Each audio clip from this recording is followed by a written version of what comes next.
بسم اللہ الرحمن الرحیم۔ السلام علیکم۔ پروگرام راہ ہدایت کے ساتھ آپ کا میزبان حافظ مظہر اقبال آپ کی خدمت میں حاضر ہے۔ ناظرین، تم میں سے بہترین شخص وہ ہے جو خود بھی علم سیکھے اور دوسروں کو بھی سکھائے۔ تو حسب روایت آج ہم پھر بات کریں گے قرآن کریم فرقان حکیم پر کہ قرآن کریم کتاب نجات یا محض کتاب ثواب، اور اس پر آج پھر ہمارے مہمان ہیں پروفیسر ڈاکٹر غلام حسین راشد صاحب۔ ان سے بات کریں گے اور جاننے کی کوشش کریں گے کہ کس طرح ہم نسل نو کو قرآن کریم کی ساتھ جو ہے وہ جوڑ سکتے ہیں تاکہ ہمارا آنے والا معاشرہ جو ہے اس میں جو بگاڑ پیدا ہو رہا ہے اس میں کمی آ سکے۔ السلام علیکم۔ وعلیکم السلام ورحمۃ اللہ۔ اب سب جو ہم نے پہلے پروگرام کیے ان کو آج ہم کنکلوڈ کرنے جا رہے ہیں۔ قرآن حکیم محض کتاب ثواب نہیں بلکہ اس کا اسپیکٹرم بہت وسیع ہے۔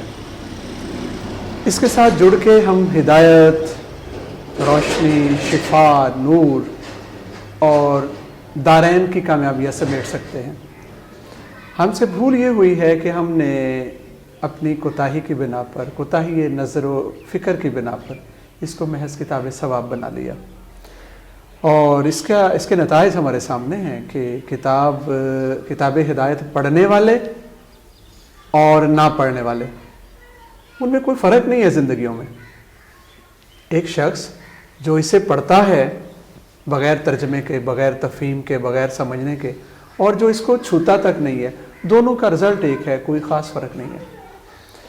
تو اس لیے ضرورت اس امر کی ہے کہ ہم سجدہ سہو کرتے ہوئے بحیثیت قوم، بحیثیت امت، ہم جو ہے اس کی اصل حقیقت کی طرف آئیں، اپنے آپ کو محض چھلکے تک نہیں بلکہ اس کے مغز اور گودے کے ساتھ جوڑیں، جو اس کے لفظوں کے اندر جہان معنی پنہا ہے اس تک اپنے آپ کو لے جائیں۔ تفہیم کے بعد پھر یقیناً اگلا مرحلہ اس کو اپنے کردار میں ڈھالنے کا ہے۔ مجھے حضرت علی المرتضیٰ رضی اللہ تعالیٰ عنہ کا وہ قول مبارک یاد آ رہا ہے۔ انہوں نے فرمایا تھا کہ عجائبات قرآن کا سلسلہ کسی بھی زمانے میں کبھی بھی ختم نہیں ہوگا۔ ہر زمانے میں قرآن کے نئے نئے پہلو، نئی نئی جہتیں، نئی نئی فیسٹس ہمارے سامنے آئیں گے۔ اب ڈاکٹر اسرار، ایک بہت بڑا نام، انہوں نے اس بارے میں کافی کام کیا۔ ایک کتابچہ انہوں نے لکھا اور اس کا مفہوم یہی تھا کہ جذباتی تھوڑا سا ہو کے، ایسے کہہ لیجئے گا کہ تھوڑا سا ایکسٹریم پہ جا کے انہوں نے یہ کہہ دیا کہ اگر کوئی بندہ، کوئی شخص قرآن جو ہے محض تلاوت کرتا ہے بغیر تفہیم کے تو اس کا کوئی فائدہ نہیں، یہاں تک انہوں نے کہہ دیا اس کتابچے میں۔ مصر کے جامعہ ازہر کے کوئی بہت بڑے عالم، ان کو وہ کتابچہ دکھایا، انہوں نے بہت پسند کیا اور ساتھ ایک چھوٹی سی اصلاح کی۔ انہوں نے کہا آپ نے بہت اچھا لکھا، آپ کے دلائل و براہین جو ہیں وہ یقیناً قابل قدر ہیں اور قابل فکر ہیں، ایک لفظ کا اس میں تھوڑا سا چینج کر لیجئے گا۔ اور وہ لفظ انہوں نے یہ بتائے، انہوں نے کہا جہاں آپ نے یہ لکھا ہے کہ اس کو بغیر سمجھے پڑھنے کا کوئی فائدہ نہیں، آپ یوں کہہ دیجئے گا، وہاں ترمیم کر کے یوں لکھ لیجئے گا کہ اس کو اگر بغیر سمجھے پڑھیں گے تو جو اس کا ثواب ہوگا اس کو ایک طرف رکھ لیں، ثواب تو ہوگا لیکن اسے ایک طرف رکھ لیں، اور جو نہ سمجھنے کا آپ کو عذاب یا خدا کی ڈسپلیئر، ناخوشی حاصل ہوگی، وہ کہیں زیادہ ہوگی۔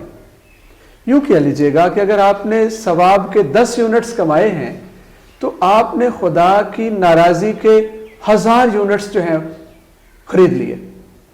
گویا بات وہی آ گئی کہ قرآن جو ہے وہ محض کتاب ثواب نہیں، یہ ایک ضیاء ہے، روشنی ہے، نور ہے، شفا ہے۔ تھوڑا سا بات کو آگے بڑھاتے ہیں۔ ہمارے معاشرے میں بالخصوص ہندوستان میں ایصال ثواب کے حوالے سے بہت سے نان کلیرٹیز ہیں، ابہام ہیں۔ ہمارا ایک طبقہ تو انہوں نے تو اللہ ماشاء اللہ قرآن کا مصرف محض مردوں کو بخشوانا رکھ لیا ہے. وہ قرآن کو سمجھتے ہیں کہ یہ کتاب محض مردے بخشوانے کے لیے اور یا زندہ ہیں تو ان کے ثواب کے لیے آئی ہے، اور اس کا تیسرا کوئی مقصد نہیں ہے. استغفر اللہ ثم استغفر اللہ. یہاں میں 3-4 باتیں سامنے رکھوں گا، لیکن ان 3-4 باتوں کے سامنے رکھنے سے پہلے میں یہ وضاحت اور صراحت کے ساتھ میں یہ بات بیان کر دوں کہ ایصال ثواب ایک برحق چیز ہے. میں اس کا قائل ہوں. ایصال ثواب کے صحیح طریقے جو سنت مبارکہ سے، حدیث مبارکہ سے ہمارے سامنے ہیں، یقیناً انہیں اختیار کرنا پڑے گا، ان کی طرف ہمیں جانا ہوگا. تو ایسا نہ ہو کہ کسی آدمی کو یہ غلط فہمی ہو کہ میں ایصال ثواب کی تکفیر کر رہا ہوں یا اس کا انکار کر رہا ہوں. ایسی بات نہیں ہے. میں بتانا یہ چاہ رہا ہوں کہ قرآن مقدس جو ہے وہ ایصال ثواب کے لیے نہیں آیا. 4 پوائنٹس ہیں میرے. یعنی کہ صرف ایصال ثواب کے لیے نہیں آیا جی، بلکہ یہ کتاب نجات ہے. نجات ہے، اس سے کتاب ہدایت ہے. یہ نسخہ کیمیا ہے جس نے ہماری زندگیوں کو سنوارنا ہے، اجالنا ہے، بہتر اور خوبصورت بنانا ہے. پہلی بات یہ ہے کہ قرآن پاک میں 114 سورہ مبارکہ ہے، 500-600 صفحات کی یہ کتاب ہے. الحمد سے لے کے والناس تک مجھے ایک بھی آیت کریمہ ایسی نہیں دکھائی دی جس میں اللہ رب العزت نے یہ فرمایا ہو کہ اس کو زیادہ سے زیادہ پڑھ کے مردوں کو بخشا کرو. ہر طرح کی رہنمائی ہے قرآن میں، ایک سمندر ہے. اگر یہ ایصال ثواب کے لیے منٹ ہوتی تو یقیناً اس میں اللہ فرما دیتے کہ اے ایمان والو اس کو زیادہ زیادہ پڑھ کے مردوں کو بخشا کرو. معذرت کے ساتھ ایک بھی آیت کریمہ ایسی نہیں ہے جو ہمیں یہ بتاتی ہو. اس کے بعد دوسرا مینارہ نور، وہ ہمارے پاس حدیث مبارکہ ہے، سنت مبارکہ ہے. جہاں تک میرا مطالعہ ہے، میں نے بخاری شریف دیکھی ہے، میں نے مسلم شریف، موطا امام مالک، ان سب میں سے میں گزرا ہوں. اور بھی میں ایک طالب علم ہوں، پڑھتا رہتا ہوں. اب بھی میں مشکات المصابیح جو ہے وہ میرے زیر مطالعہ ہے. آپ یقین کیجئے گا مجھے آج تک کوئی ایک بھی حدیث مبارکہ میری نظروں کے سامنے نہیں آئی جس میں یہ کہا گیا ہو کہ قرآن کو زیادہ زیادہ پڑھ کے مردوں کو بخشا کریں. قطعاً ایک بھی حدیث میرے سامنے ایسی نہیں آئی. اس کے بعد تیسری چیز ہوتی ہے آثار صحابہ. صحابہ کرام رضوان اللہ اجمعین جو کہ رسول مقبول صلی اللہ علیہ وآلہ وسلم کے تربیت یافتہ لوگ تھے، ان کی زندگیاں ہمارے سامنے ہیں. اب ان کو دیکھیں، صبح و مساء جنازے اٹھ رہے ہیں، کسی کے والد فوت ہو رہے ہیں، والدہ فوت ہو رہی ہیں، پیارے، بیوی، بیٹی، بہن، بھائی. ہم نے ایک بھی جگہ پہ ایسا نہیں دیکھا کہ وہ ایصال ثواب کے لیے قرآن خوانی کر رہے ہوں اور پھر مردے کو بخشانے کے لیے استعمال کر رہے ہوں. اور ہم سے زیادہ وہ قرآن پڑھنے والے تھے. وہ تو ہر وقت قرآن جو ہے ان کی زبان پہ جاری رہتا تھا. اکثریت جو ہے وہ حفاظ سے ہوتے تھے، حافظ ہوتے تھے قرآن کے، لیکن کہیں بھی ہم نہیں دیکھتے کہ وہ قرآن پاک پڑھ کے اپنے مردوں کو بخشوا رہے ہوں. تو گویا قرآن، حدیث اور آثار صحابہ سے ہمیں یہ چیز صراحت کے ساتھ مل گئی کہ قرآن جو ہے اس کو ایصال ثواب کے لیے نہیں. اب آ جائیے گا دوسری طرف ائمہ کرام. امام ابو حنیفہ علیہ رحمہ، امام شافعی علیہ رحمہ، امام مالک علیہ رحمہ، امام احمد بن حنبل علیہ رحمہ. ان چاروں ائمہ کرام میں دو جو ہیں انہوں نے تو بالکل پازیٹیولی اور قطعیت کے ساتھ یہ کہہ دیا کہ بھئی ہماری سمجھ میں یہ ایصال ثواب والی بات نہیں آتی.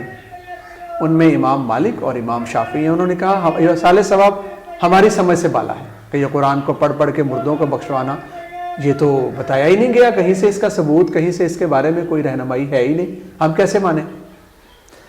البتہ امام اعظم ابو حنیفہ علیہ رحمہ اور امام احمد بن حنبل علیہ رحمہ انہوں نے تھوڑی سی گنجائش دکھائی ہے. اور وہ گنجائش کیا ہے؟ انہوں نے کہا بھئی جیسے باقی کسی بھی نیک کام کو اجر ملتا ہے، ثواب ملتا ہے، اور اس ثواب کو ہم آگے منتقل بھی کر سکتے ہیں دعا کی صورت میں، تو اس کا بھی جو ثواب ملتا ہے قرآن پاک کو پڑھنے کا، تلاوت کا، اس کا بھی ثواب مردوں کو پہنچتا ہوگا. نہیں، انہوں نے اپنے خیال کا اظہار کیا اس بارے میں. قطعی اور حتمی دلیل یہ بھی نہیں ہے. تو ہمیں یہ غور کرنا پڑے گا کہ ہم نے اس کو محض کتاب ثواب نہیں بنانا. اب کتاب ثواب، اب دوسری طرف آ جائے گا ایصال ثواب کے پھر دوسرے طریقے کیا ہیں. تو میں اختصار کے ساتھ وہ 3-4 طریقے جو صحیح احادیث مبارکہ سے ہمارے سامنے ہیں وہ یہ ہے. نمبر 1، صدقہ